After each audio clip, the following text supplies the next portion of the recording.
Di hadapan Wakil Rakyat, PMII Ambon minta solusi imbas kenaikan harga BBM. Masa aksi menolak kenaikan harga BBM kembali berlanjut di DPRD Provinsi Maluku Senin 5 September 2022.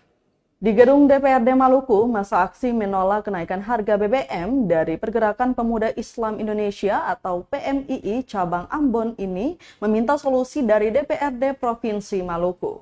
Ketua Umum PMII Maluku, Marwan Titahelu menyebutkan kenaikan harga BBM akan berimbas pada ekonomi masyarakat. Namun PMII berharap pemerintah membatalkan kenaikan harga BBM tersebut.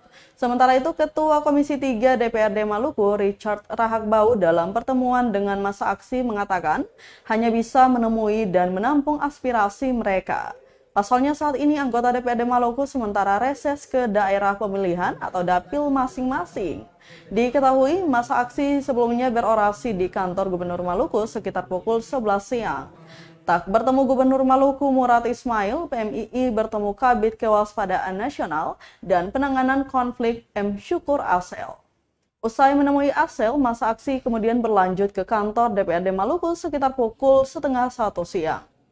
Tidak naik upahnya minimumnya. Kenaikan harga BBM tidak diimbangi dengan kenaikan upah sampai 5 tahun mendatang karena Omnibus Law itu membuat daya beli terpuruk anjlok 50% lebih. Kedua, resiko pemutusan. Terima kasih sudah nonton.